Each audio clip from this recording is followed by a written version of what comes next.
What's up tout le monde? Oui, je suis en un plâtre. Il va vouloir vous abuser pendant les prochaines vidéos. Bref, on se revoit sur une nouvelle vidéo sur une double critique, donc la deuxième double critique de la chaîne. Donc, une critique sur Long Shot, réalisé par John Levine, et Extremely Vile, Shockingly Evil, Shockingly Evil, ouais, c'est ça, and Vile, un film de Drew Berliner. Donc, l'histoire de Extremely Wicked, Shockingly Evil and Vile, pardon, ce titre-là est extrêmement difficile à dire. Donc, c'est le film biographique un peu sur Ted Bundy, qui a été arrêté pour question de meurtre, de kidnapping, de tout ça. Donc, pour moi, tout le monde connaît Ted Bundy, c'est un grand serial killer des années 70-80. Puis on va raconter aussi sa relation avec Liz. Et voilà. Donc, Ted Bundy est joué par Zac Efron. Et dans les héros secondaires, on a Lily Collins qui fait Liz, donc la femme de Ted Bundy. Il y a aussi Kaya Scodelario, il y a John Malkovich, puis il y a Jim Person. Donc, qu'est-ce que j'en pense de Extremely Wicked, Shockingly Evil and Vile? Donc, ce film, je l'ai aimé. C'est ça, c'est peut-être pas un coup de cœur, mais je l'ai apprécié. Il y a beaucoup de qualités, il y a quelques défauts certainement, mais il y a beaucoup de qualités. Donc on va commencer par les défauts. Donc, les défauts que j'aurais avec le film, c'est probablement son scénario que j'ai trouvé quand même moyen. Je trouve qu'il y avait beaucoup trop de choses. Le film, au début, sa première partie, je l'ai pas tant aimé que ça. Elle est pas mauvaise, mais je trouve qu'il manquait quelque chose. Je trouve que ça allait trop vite. La relation entre Liz et Ted Bundy, pour moi, le zéro marché.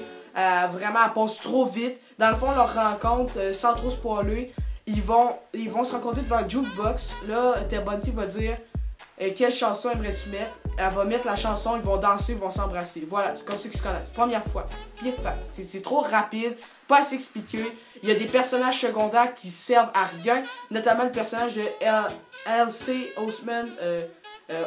Osman, voilà, c'est cet acteur-là, lui qui joue le jeune dans Sixth Sense, dans le sixième sens. Lui, je trouve qu'il sert absolument à rien. Il y a plein de personnages qui servent à rien, comme le personnage de Jim Person aussi, ça sert vraiment à rien. C'est ça qui est dommage. Je trouve qu'il y a plein de petits trous dans le scénario qui fait que le film, sa première partie, c'est pour ça que j'aime beaucoup mieux sa deuxième partie, quand on va plus focaliser sur les crimes. Là, on va à la justice, c'est beaucoup mieux aimé ça, puis c'est beaucoup plus expliqué. Ça va plus tranquillement, c'est vraiment moins pire.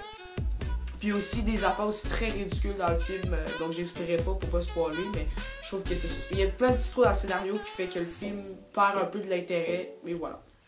Fait que maintenant, on saute au positif. Pour le positif, on a les acteurs. Pour moi, la principale qualité du film, les acteurs sont super bons. Ted Bundy, Zac Efron, ça fait vraiment du bien de le voir différemment dans un autre rôle. Ça fait vraiment du bien. En plus, pour moi, c'est un de ses meilleurs rôles qu'il a fait à vie. C'est vraiment, il joue très bien. Même chose pour les autres acteurs. Lily Collins est super bonne. John Malkovich aussi.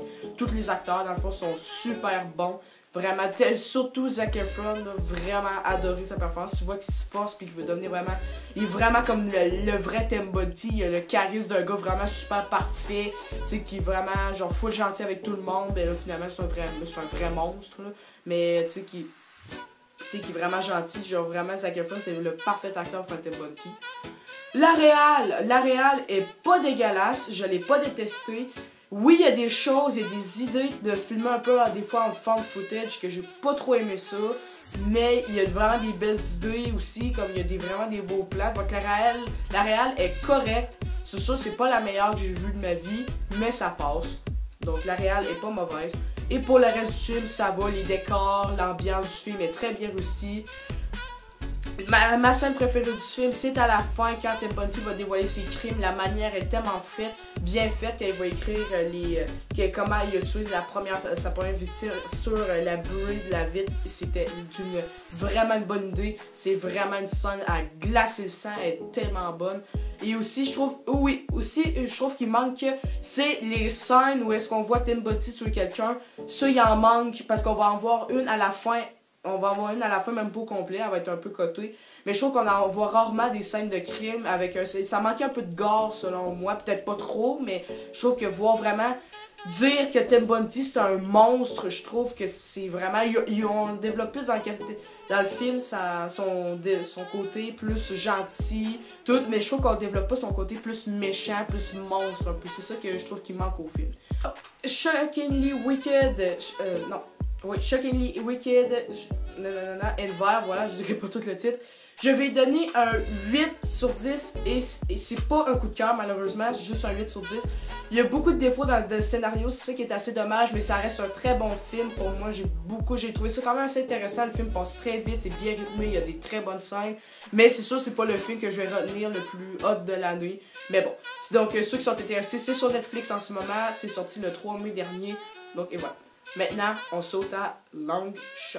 Long Shot est une comédie réalisée par Jonathan Levine, mettant en vedette Charlize Theron, Seth Rogen, donc, et Oshie Jackson Jr., donc le fils de Ice Cube. Donc l'histoire, c'est dans le fond un journaliste qui va être invité à une fête par son ami, donc Oshie Jackson Jr., donc le fils de Ice Cube. Il va être invité à une fête et ce gars-là est ami avec, donc Seth Rogen est ami de loin, mais il connaît la secrétaire d'État des États-Unis d'Amérique, donc Charlize Theron. Donc ils vont se rencontrer à cette fête-là parce que dans le fond, Charlize Theron était la gardienne de Seth Rogen. Et là, Charlize Theron, elle a cherché un journaliste pour écrire ses discours. Donc là, Seth Rogen va dire oui et là ils vont s'engager dans une aventure et oui, dans une relation assez subtile. Donc, est-ce que j'ai aimé Long Shot? Oui, j'ai beaucoup aimé Long Shot. Je vais vous dire ma note à la fin, mais le film a pour moi aucun défaut. Donc, sautons tout de suite aux qualités. Déjà, le film a beaucoup de qualités. Son jeu d'acteur est super bon. La chimie entre Charlize Theron et Seth Rogen est magnifique. Ça m'a fait penser, en quelque sorte, à la chimie entre Emma Stone et Ryan Gosling dans La La Land. C'est comme un peu la même chose. Vraiment, les acteurs sont super bons. Les deux, Seth Rogen et Charlize Theron, c'est vraiment une paire, vraiment un très bon duo d'acteurs. J'ai beaucoup aimé dans ce film-là. Un des meilleurs duos d'acteurs que j'ai vu depuis longtemps. Donc, vraiment aimé. Les autres acteurs aussi sont très bons. C'est très bonne qualité niveau jeu d'acting. La réal est super bonne. Le gars, ça m'a surpris parce que le gars, il a aussi réalisé cette grosse dope que j'ai mis là. Mais vraiment, cette fois-ci, il nous offre une raison. C'est sûr que ça sort pas du foufou. C'est sûr, c'est pas foufou, mais c'est une belle réal. C'est correct. Sans plus, c'est une bonne réal. Voilà, j'ai rien d'autre à dire là-dessus. Sinon, son scénario est super bon. Pour moi, je trouve que Long Shot n'est pas un film cliché. C'est sûr, c'est pas un film qui sort de l'ordinaire. Vous allez pas vous dire, oh wow, c'est vraiment la comédie la plus originale que j'ai vue de ma vie. Non. C'est sûr, ça reprend des termes qu'on voit déjà dans des films, mais c'est pas cliché. Je trouve que c'est vraiment un film qui use pas des clichés. Ça va être super intéressant à suivre, puis il va y avoir des super bonnes blagues dans le film. Je m'attendais vraiment pas à rire au début de ma séance, et après j'ai vraiment trouvé ça vraiment drôle comme film. C'est sûr, c'est de l'humour que je conseillerais pas aux jeunes. C'est vraiment de l'humour assez gore, que je peux dire un peu, mais assez pas humour noir, mais comme assez adulte, je peux dire dans le sens. C'est vraiment de la très bonne humour. J'ai super aimé l'humour du film. Le scénario est super bien écrit et il est super intelligent dans tout ce qu'il fait. Le développement des personnages sont super bons. Le film est imprévisible, tu sais même pas ce qui va se passer à la fin. Il y a vraiment des petits caméos comme le caméo de Lil Yachty. Le rapport Lil Yachty est super le fun. Donc on va voir plein de choses dans le film qui vont nous faire sourire, qui vont nous faire rire. On ressent beaucoup d'émotions dans le film. Aussi, c'est sûr qu'il y a des moments tristes un peu dans le film, mais c'est super bien écrit. Il y a des scènes pour moi, je vais me rappeler pendant longtemps, celles de la comédie. Que je le dis pas assez, mais Long Shot est une super comédie. J'ai adoré. C'est mon 3e 10 sur 10 de l'année après If Beale So Could Talk et Avengers Endgame. Et c'est certainement un coup de cœur. Vraiment, ce film est super bon. Je l'ai vraiment adoré. C'est un film qui fait vraiment pas jaser ce temps-ci, qui fait full pas d'argent au box-office. Donc allez le voir, vraiment pour ceux qui veulent y aller, allez le voir. C'est super bon, c'est super bien écrit, c'est super drôle. Ça va être vraiment une des meilleures comédies de l'année, peut-être probablement la meilleure. Donc je vous la conseille. Donc le film est sorti le 3 mai dernier en Amérique du Nord. Je pense qu'en France ça sort bientôt, vraiment bientôt. Donc sur les Français, même tout le monde qui l'ont pas vu encore, je vous le conseille. C'est vraiment un film, vous allez être vraiment surpris comme moi je l'ai été. Voilà, c'est la fin de cette vidéo. Si vous avez aimé, n'oubliez pas de liker cette vidéo et de partager sur tous vos réseaux sociaux. Si vous voulez vous abonner, vous découvrez la chaîne, donc allez vous abonner certainement, le vrai cinéman. Et aussi, il va y avoir une prochaine vidéo sur Détective Pikachu. Pendant ce temps-là, allez checker ma nouvelle playlist et on se voit sur ma critique sur Détective Pikachu. Ciao!